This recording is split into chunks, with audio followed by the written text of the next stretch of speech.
Yay. So, hey, we have both changed locations. We have. Obviously, this is season 2, so we're up in our game. Obviously, obviously, that's it. I got fed up with the darkness of my previous environment. So I've moved. Oh, you have plants? I'm in my I have plants. conservatory. I have plants. I've got lots of plants. Every week I will bring in a different plant. And to our listeners, welcome to season 2 of Happiness is Easy.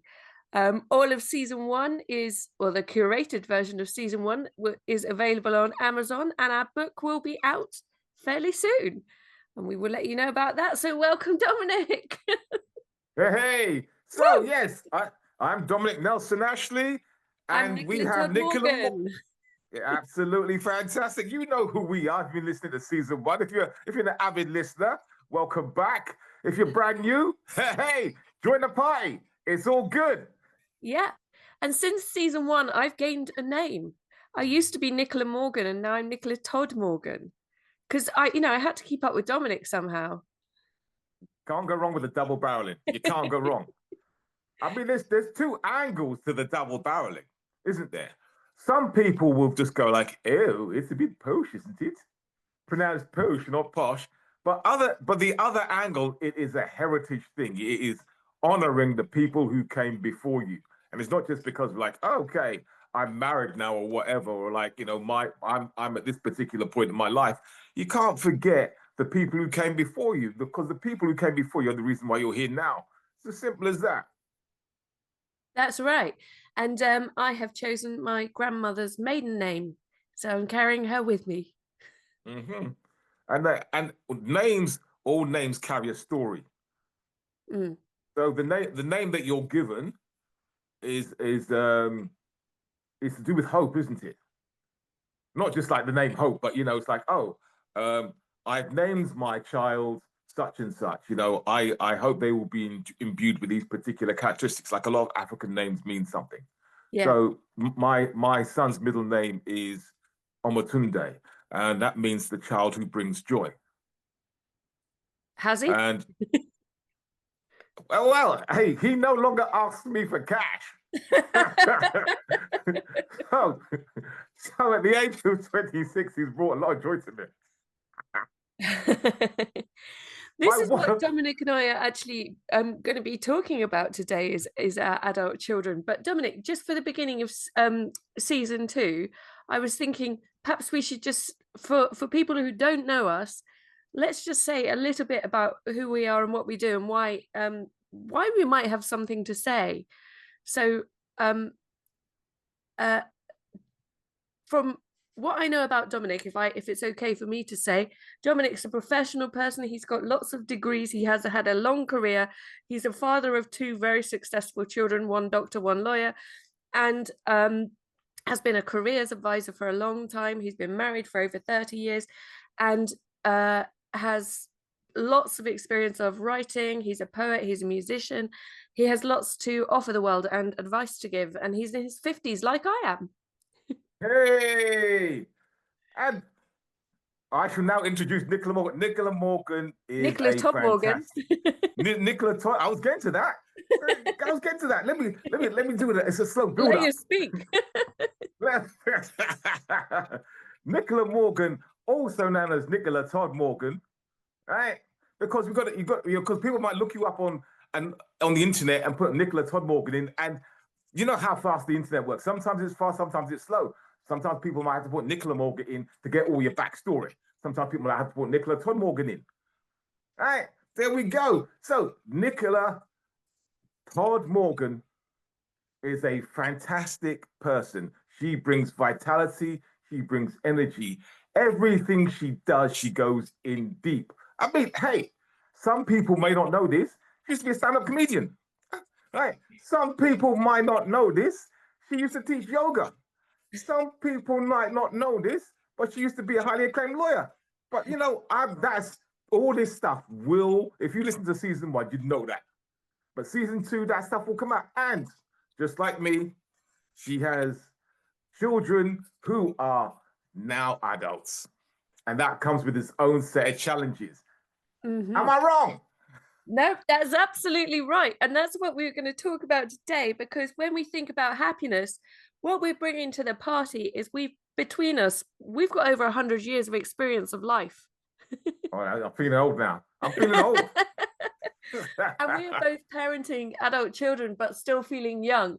So we're probably both in a position where we can't quite believe that we have children in our 20s. Not teenagers anymore. So it's an interesting role. And when I was looking up, because Dominic knows I love a book, I do love a book. And I haven't got any books on parenting adult children. And there aren't many. There aren't many. So does that mean we have to freestyle? We're going to have to freestyle and we're going to have to write it ourselves. We're going to have to write it ourselves or freestyle it. There's no guidebook. They say there's no guidebook for parenting, but there's loads of them out there. But there's no book for what? For parenting adult children. There's a gap in the market. So Dominic, what do you think about parenting adult children? They don't ask you for cash anymore. I know. I said one of them. One of them doesn't ask me for cash anymore. That is a relatively new phenomenon. But when I say he doesn't ask for cash anymore, he did pull a blinder on me, because I lent him a certain wad of cash. He said he'd pay it to me back, right? And then he goes, and I said, okay, fair enough. And then when he said he'd pay it to me back, I said, no, you've miscalculated. You're new to the world of work, right? You've miscalculated your rent, your expenditure, all that sort of stuff, right? You've miscalculated. I said, so you don't have to pay me back right now. This was in February. I said, okay, let's delay it. You've got things to do, places to go, people to see, visit your fiance and all this kind of business, right? Pay me back August, right? Date was set in August. Okay, I then get the message I get in August is, hey, I know I owed you a certain amount of money, but I've had a chat with my sister, right? And I think she's been on a better deal than me. So the amount of money I'm going to give you back is reduced. I said, excuse me? He said the amount of money I'm going to give you has been reduced. I went, okay. I said, okay, if that's how you see it, that's how you see it. I said, all right, just leave it as it. So I just left it. So there we go. He's actually given me back less money than was originally agreed. Because I do contracts with my kids. That's how I operate. I don't trust them. I do contracts. I learned the hard way. but, and this is the caveat, right? I wasn't going to take the money anyway. Because at the end of the day, he's my son. And that was just the case that my thing was like saying about you giving me, in August, you give me the money back, was just as a learning tool for him to kind of plan, right?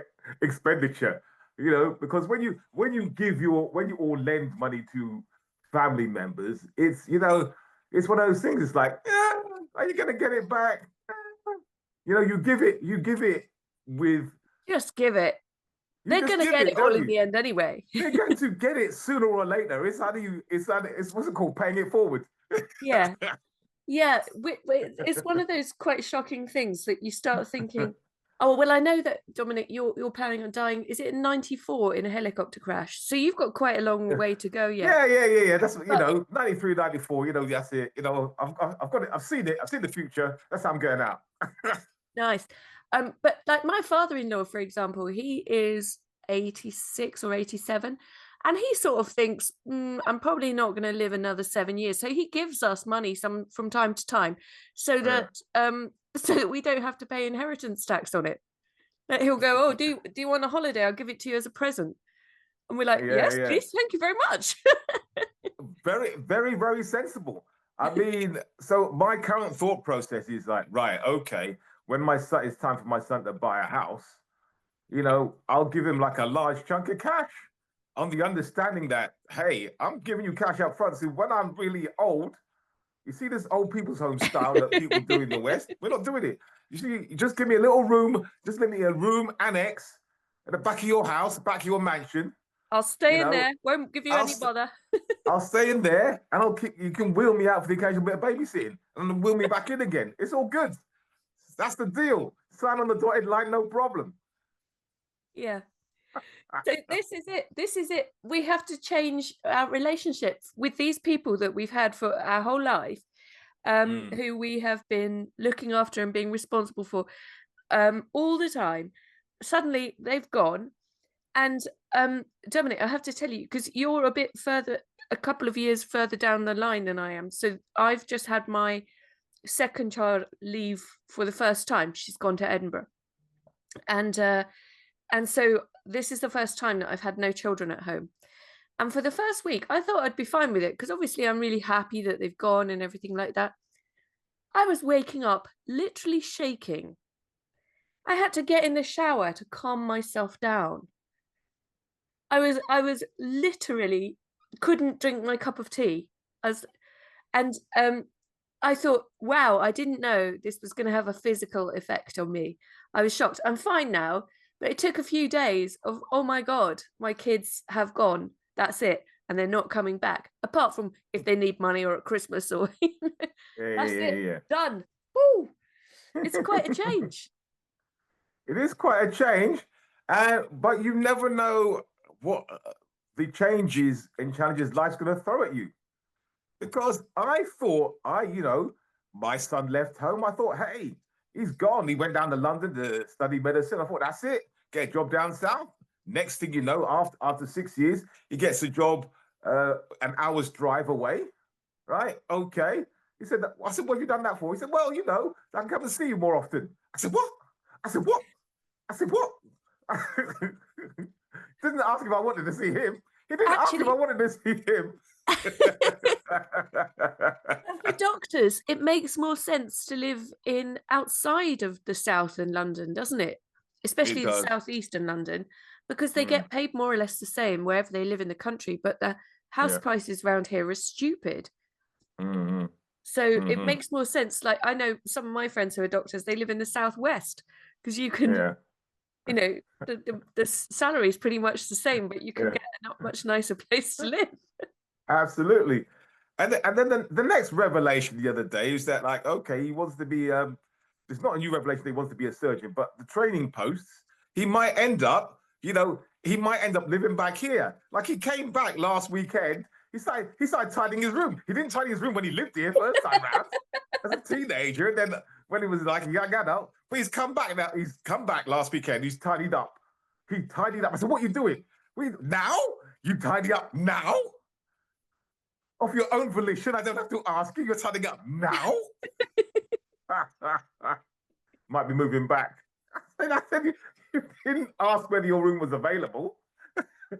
I had plans for that room. I had plans. Look at the schematics. Yeah, this is another thing with when I said I was really shocked by my daughter leaving and stuff. Now I've got her bedroom as a walk-in wardrobe. I've put exactly. Same here. Same style. In there. I've moved everything out of my wardrobe. I'm having a massive sort out. and like, you cannot, even for guys, it's like, wow, a walk-in wardrobe. It's different. It's a different experience. It's a different experience. You can just walk in, just like, pull that off the rack, put it against you. Is that working? Put it back up. Not shoving it all back in boxes again. All that. I just got used to the walk-in wardrobe style. Guitars just like racked up how I like them. Yes, I love that. Stuff easy to get hold of. Like, oh wow! Remember in the old days when you didn't have so much space because you had other people being demanding. Yeah. Wanting food and oxygen. It's quite a change. And a place to crash. For 10 weeks now, I've got my walk-in wardrobe while I sort everything out. And that's another thing that actually made me feel a little bit sad, because I thought, I haven't spent the whole time crying, but it sort of makes you reflect a bit. But I thought, I haven't spent this time on sorting out my stuff for all the time that I was looking after children, because they were always my priority. Yeah. I was thinking about them from the second I woke up. Yeah. And suddenly, because they've gone and they're getting on with their own life and they don't want my input most of the time, although sometimes they will come to that. Yeah. But I thought, gosh, I'm actually sorting out my own stuff. Yeah. Whoa. Whoa. Stuff you didn't realize you had. I've got over 200 scarves. And you know why you've got 200 scarves, don't you? You know what? It's No, because go what on. happened is, right, you'd go like, right, I need a scarf, right? And then you put it somewhere because you were looking after the kids. And then you go like, oh, right, I really, Another and then one. it's winter time again. And like, this is, oh, so I bet you, this is the same thing that's happened to me. I have bought the same tie, same color of tie, same shade of tie 5 times. I bought the same book loads of times, right? And then you're like, I seriously, I'm been sorting out stuff. I have got like 5 copies of the same book, Steve Cavanagh, The Plea, 5 times. Yep. 5 times. Other Yep. books. I've got 3 copies. How did that happen? Because you never had time to organize your own stuff. Exactly. And so you just go, I just need it now. I just need it now. And so much of the time, we're just reacting because you've got so much to give to other people. Exactly. Absolutely. And then you go, you're not your top priority. Yeah. Yeah. Thinking back to when my kids were little, my husband used to laugh at me because at 6 o'clock in the morning, I would be thinking about what they were going to eat all day. And I used to batch cook in advance and stuff. But he used to go, why do you wake up at 6 o'clock thinking what's for lunch, what's for dinner, what's for breakfast? And I said, because with little kids, if you don't get their food right, nothing else will go right. You are going to have a meltdown. Yeah.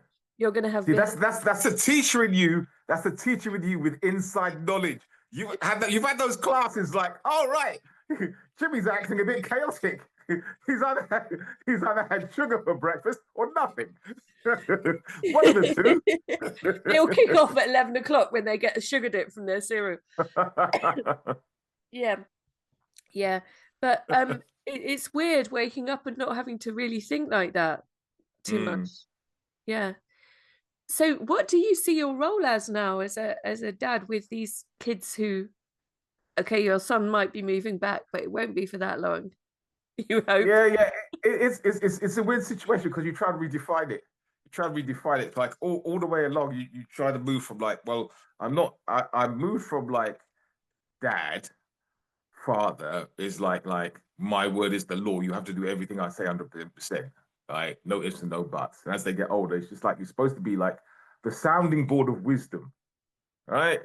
So it's the case of like, hey, so that's like, so when giving my son or lending my son money, he's saying like, oh, I'll pay you back. It's like, right, okay, you said you'll pay me back on this particular date, but you've forgotten to calculate your rent. You have to go out. Your fiance / long-term girlfriend lives in the other side of the country. You're going to want to see her.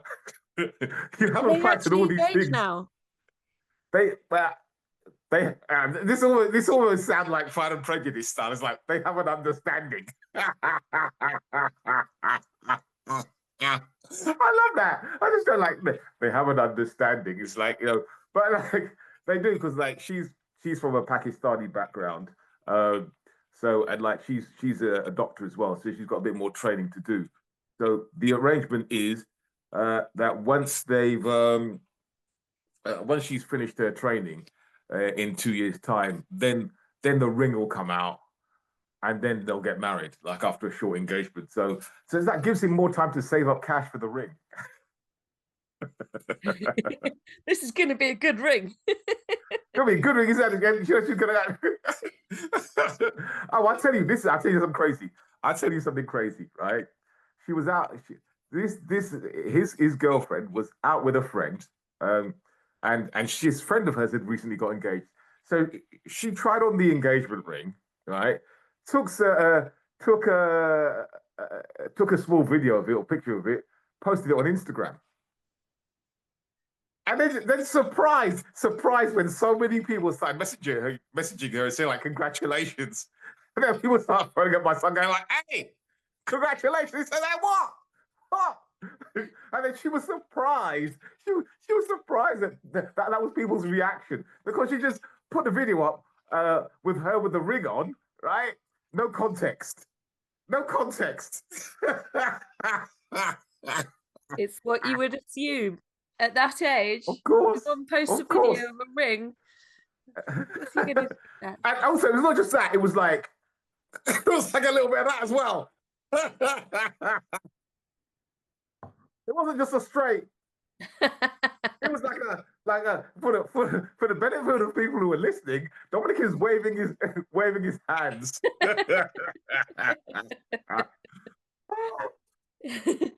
Sorry, I stepped into there to say for the benefit of the tape. Yeah, so that's the next thing that we're gonna have, isn't it? We're gonna have our kids. I was gonna say children, then kids, and so I said kids. They're gonna have partners and be getting married and stuff.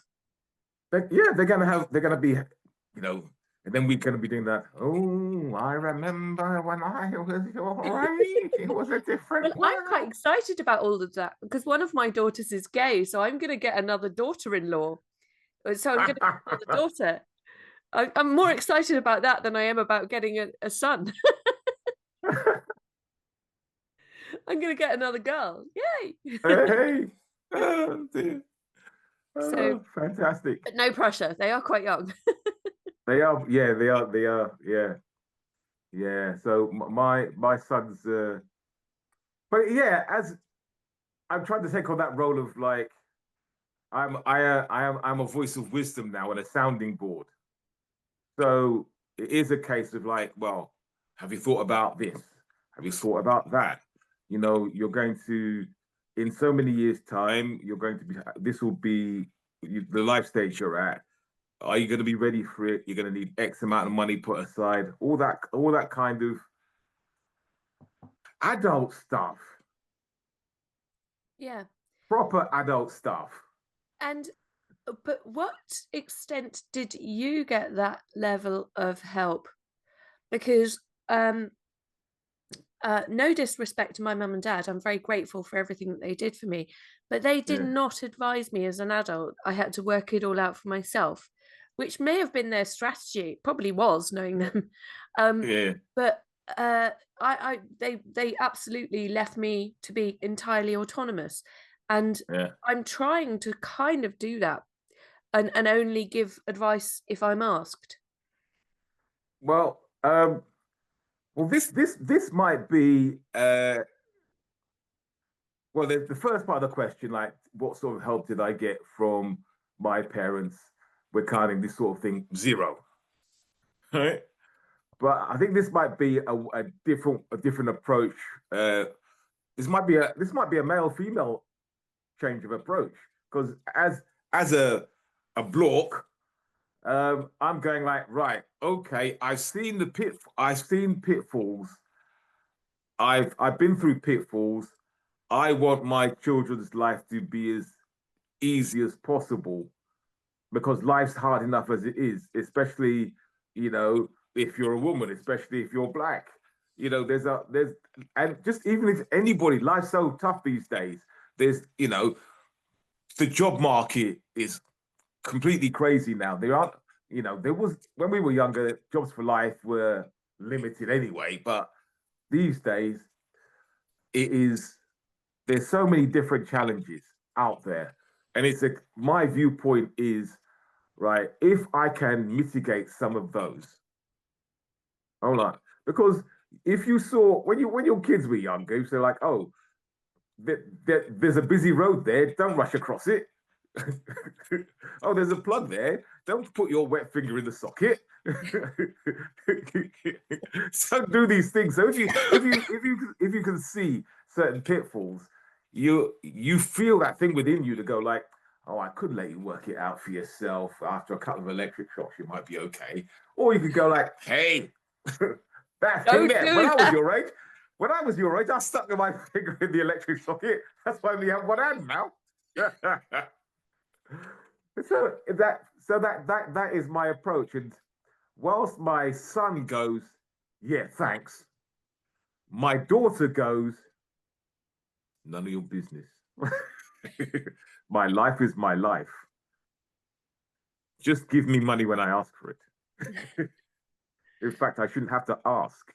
Because I try to do budgeting with my daughter. I try to do budgeting, and her response was, "Are you going to give me the money or not?" I said, first of all, okay, you got certain expenditure. You get this amount. You're in a good job. You've got this expenditure. You've got that expenditure. Let's look at it. Let's budget it, and to make sure that you can achieve everything you want to achieve. And I can give you some money and da da da. But what happens if you can't actually? You call me. You're desperate for money, but you can't get hold of me because I'm out of the country and I'm doing my own things or whatever. You've got to have a structure to make sure you can do what you want to do, and anything for me is just a bit on top. You're not interested in the budgetary conversation. Your advice. It's a straight cash transaction. You're my father, right? Therefore, you're under my phone as cash, not as dad or papa. You're just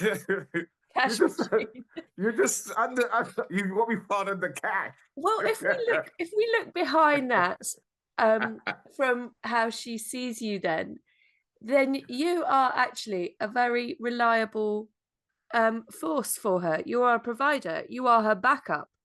You are dad will sort it out. It's like in the Pulp song, if you called your dad, he could stop it all. Yeah. But that's what a wonderful thing for her to have, because it means that she never feels in true sort of peril or danger. It means like if she called her dad, he could stop it all. But I'm trying to train her for that one occasion or few occasions where she can't, I could sort it out, but for whatever reason, she can't get hold of me in that particular moment in time. For whatever reason, it could be WhatsApp isn't working, or any major or minor number of things. It's a case of like, okay, have you got the structures in place so that I'm not if you can't get hold of me, you can still do things, and then Papa, Papsy, Dad, cash machine sort it out later. Can sort it out later, Or the ideal scenario would be she comes along for just advice and does not need cash. Without cash. That's utopia. That's nirvana. That's like, oh, you just want my advice on something, really? My wallet says thank you. That's what I'm aiming for one fine day. I actually had a moment yesterday where I thought, oh, this is quite a good stage of this relationship, because one of my daughters had paid some bills for her flatmates, like she paid for the whole flat, and they weren't paying her back. They're being slow at paying her back. And I said, oh, you do have to be careful with people and money like this, because it's not that people are being nasty, but people are quite often very slow to pay. Unless you're lucky, some people are great, but a lot of people are slow to pay. And I said, this is why when people are collecting money from other people, they go and see them, because if you're right in front of someone, they will pay you, because they're not normally trying to be dishonest or rip you off, but they will be slow quite often. Yeah. And so I said to her, they're probably not being nasty or anything, but you do have to be firm about it, because you don't need to subsidize their lives. You're not in a position to do that. And so you just go stand in front of them and say, can you transfer that to me now with your phone? Go, can you transfer that, what you owe me, to me now, please? And just stand there and say it with expectation, teacher style again. Just say it with expectation. Can you do that now? And they can't say no, because if they do say no, then they are being dishonest or cheating you. And then that takes it to a different place. And I thought, that's the kind of thing that it's okay for me. She had asked me what to do in this situation, and I felt it was okay for me to tell her that. And so she said, okay, thanks. Yeah, I'll do that. And hopefully it'll work out okay. Because I'm sure they weren't being nasty or dishonest. Yeah, because I mean, they're young, aren't they? So, it's like, I've got 1,001 other things to do. And it really literally is a case of like, oh, I'll get round to it. It's like, so for instance, a similar thing, that's just happened to me, which is different. It's the same but different. The same basic principle. It's like, okay, my energy is up for renewal. We've renewed with the same people, but I need to take a meter reading. Right? Known that for 3 months. Known that for 2 months. I've even set reminders up. Right? Oh, right. Today is when it switches over. It's like, oh, right, I've got to do it today. Take the meter reading. So it wasn't, it's like, and I knew it was coming. I know I have to do it. And I know it's in my best interest to do it. It still went like, I've got 1,001 other things to do. Yeah, All and right. it's not interesting. It's not interesting, Yeah, not fun. yeah. And Not so that's fun. why people don't do those things. Yeah. But the equivalent of that of your daughter being like put it in front of like it's like, okay, the message is there now, right? On the computer. Oh, we need a meter reading. Otherwise, we have an inaccurate data for when your next tariff starts, and you could end up paying more unnecessarily. Oh dear, are you going to sort it out? Yes. So now I've got a penalty. So this stuff never changes. It never changes. No. But that's the kind of thing that when they're in their early 20s, they haven't grown up dealing with that, because we've always dealt with all that. So they're doing that stuff for the first time. Yeah.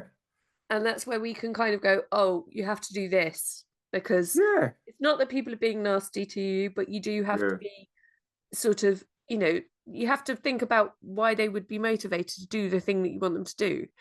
And you have to actually put a little tiny bit of pressure on them. I don't mean horrible pressure. I mean, you just need to go do it now. Yeah. And also, these days, you got the banking apps, haven't you? It's not like they've got to write a check and then you go that's what I mean. You can literally go and say, right, do it now. Get your phone out. Transfer it. I'll tell you when I've got it. Oh yeah, I've got it. Thanks. And it's ever so easy, isn't it? Yeah, because the next stage is like this obviously isn't working. Next month you pay. I'll let you pay all the bills, and then I'll see if I can get round to paying you back from my Ibiza. I'm thinking that this is kind of the new role that we've got as parents of people in their 20s, because we've been doing this stuff for a very long time. So for us, it's all quite not necessarily easy, but we sort of know how to do it. And they're doing it for the first time, and they're finding these difficulties. And that's what I think part of our role is now. If we're asked, what should I do about this? We can say, well, I do it like this. If you want to copy what I do, this is what I do. Yeah. Not say you have to do it like me. Yeah. But this new role, the foundation of it is what your relationship is like with your children already.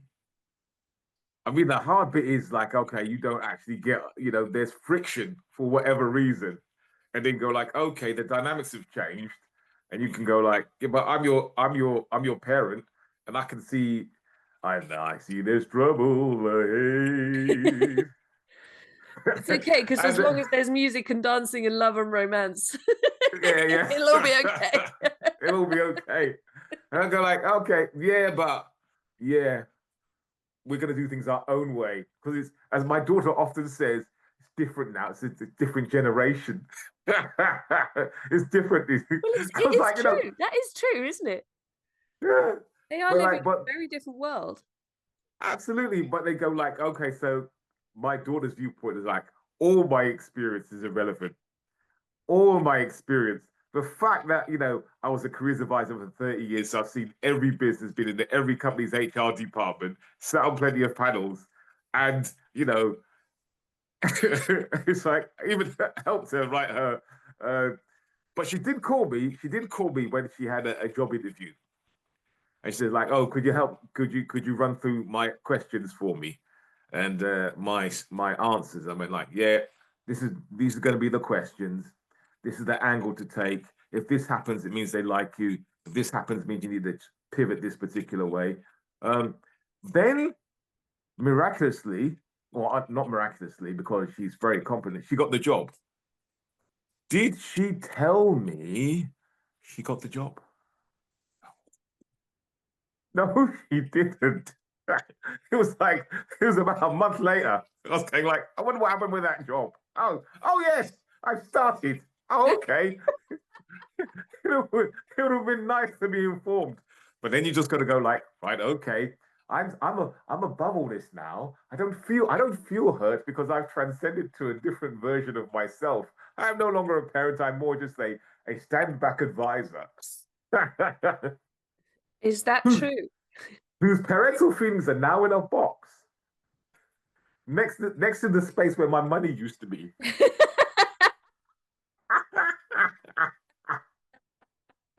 Got it racked up. It's not easy. Yeah, there's emotions. It's that thing of like there's practicalities and then there's emotions.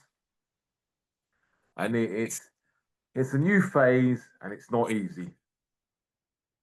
No. And there's always going to be ups and downs. And there is, I think, it is a different generation. Like one of my frustrations is like, okay, you're not doing X, Y, and Z fast enough. You need to be on it. You need to be on it. It's like, but they do. You've got to let them. You got to let them do things at their own pace. Yeah, so the challenges for us are quite difficult, aren't they? Because we have to let go of control, Mm, but just maintain support, which can mm, be a bit frustrating. But on the other hand, that's mm. we haven't really got any choice in it, have we? We Got, don't. We don't have any choice. got to let that We happen. don't. But but it's the hard bit is like taking the ego out of it, especially if you're a bloke, because you don't want to go like it all goes wrong, and it goes like, I told you, if only you'd listened to me in the first place. If only you'd listened to me in the first place. And that goes like, well, I was right, but it's gone wrong for them. So what Yeah, the ideal scenario is like, hey, I'm here, here's my bit of advice. Okay, but they've thought about all the parameters and taken on board what you said, but factored it into their own research, and everything works out. Everything works out, and it's great. So but you don't get, but it's one of those things you don't get to see the results for like another 10 years. no. But when mine were little and they used to try and negotiate with me, I used to say to them, "Look, this is not a democracy. Um, you, you don't understand. This is not a democracy. I'm in charge." Yeah, And now it is a democracy. yeah, oh, yeah. I used to do all sorts of nasty stuff. It's like I said that I remember borrowing some money off my kids, and I said like I won't, how do you know you're gonna get it back? So we got to do some paperwork. Got to do some paperwork because like I'm forgetful. Everybody's forgetful, right? And I'm left-handed. Sign it with my right hand. Right? I said that's not my signature. That's not my signature. I said it. When I saw it, does that look like my signature? No. So obviously I gave him the money, but I'm going like, I'm trying to teach him a lesson. Like, you got to be on it. Got to be sharp at all times. Because I'm nice. You might make people who aren't. Yes.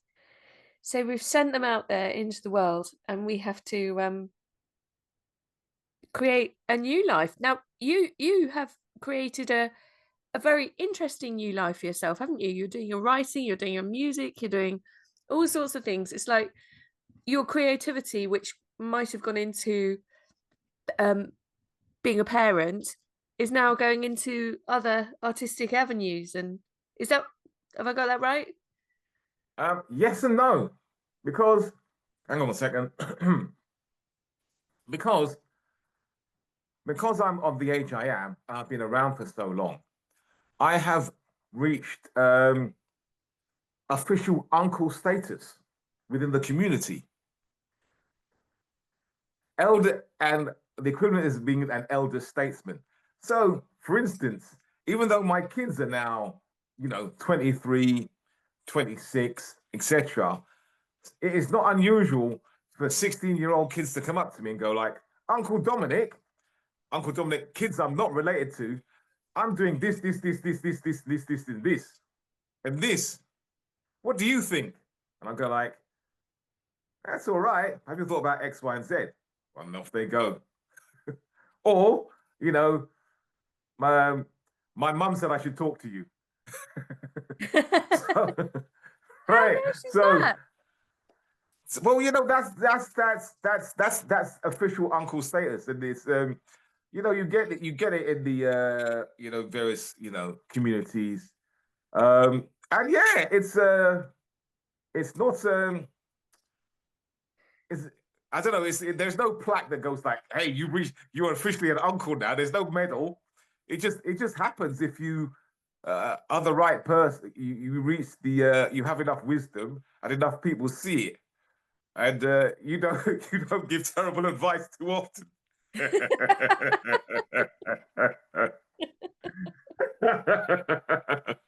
so I so think that's a so nice so place to be.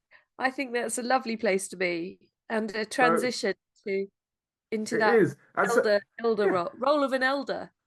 yeah. So with the grey hair, for the benefit of the tape, Dominic is showing his grey hair on He top. has got a bit of Uh, grey hair. It's not all grey.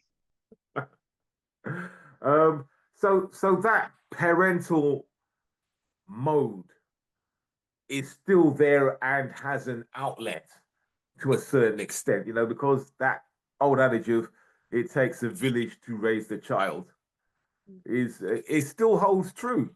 I think it. Um, Yeah. and especially and in this day and age, those things get harder and harder and harder. I remember I saw something the other day. It's like Trevor Noah said that we've been tricked. So like as the world gets more and more developed, the village has dissipated, and all the things that you didn't have to pay for, you now have to pay for. So, for instance, in the old days, it's like, oh, okay, you're off to work and you need somebody to babysit. Well, that was actually your auntie who lived around the corner. But now we all live far away from our relatives, and so you have to pay an extortionate amount for a babysitter, and because it takes two salaries to pay for your house, and also and like it's like okay, I'm too tired to. But you know who Uh, it suits for that to be the case? oh It's yes, the government, because then they get taxes. yeah, Um, absolutely. because The then government and big if business. they need both parents working, they get two sets of tax from that. Mm, mm. And then they get Oh the yeah, tax for the childminder as well. yeah.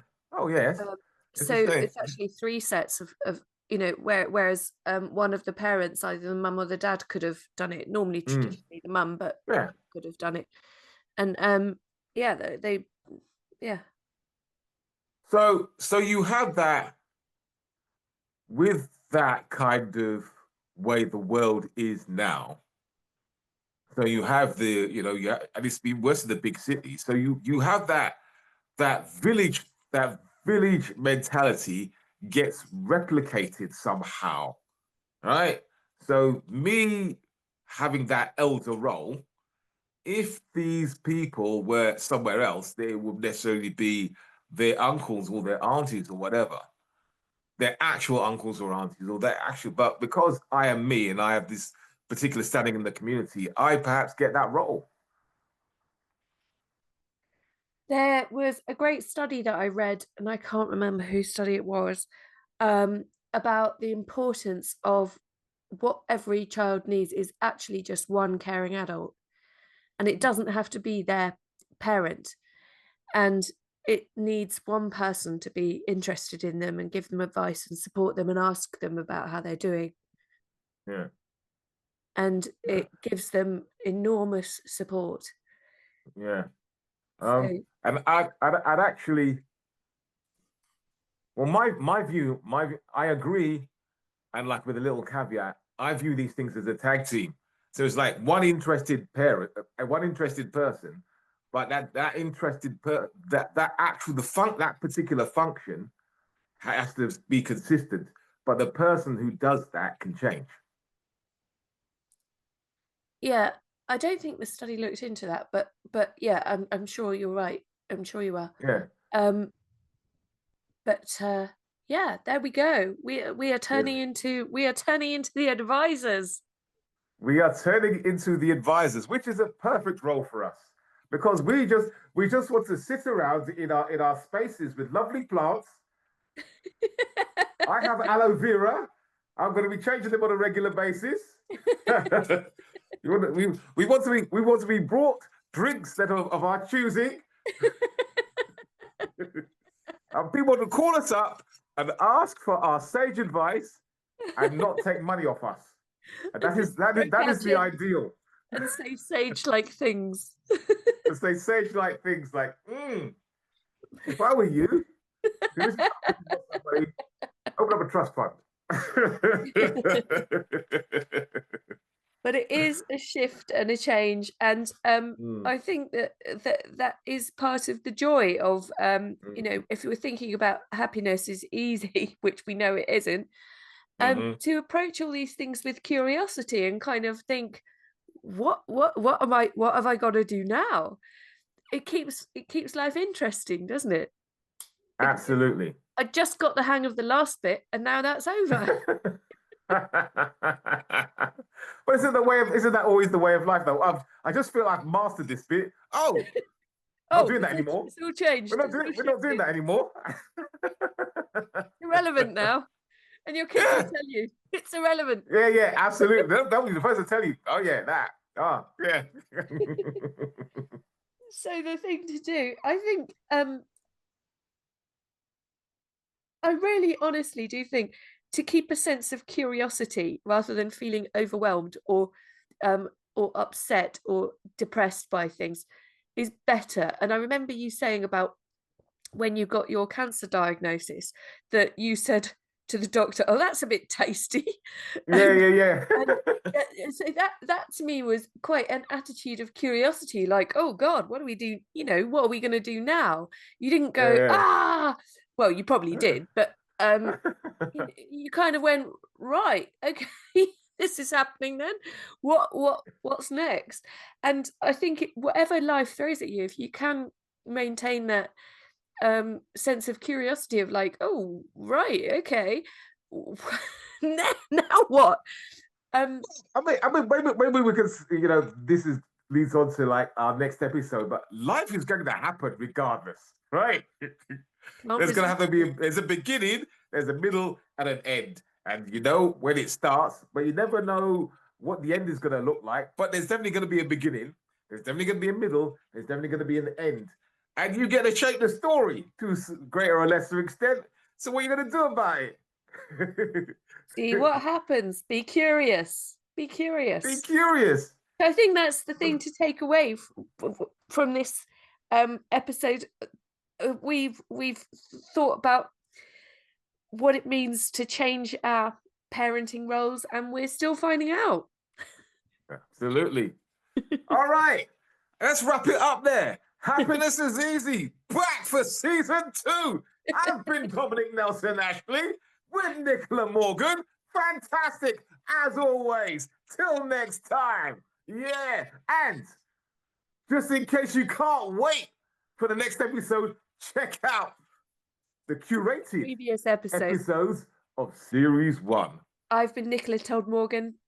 Thank you very much. All right.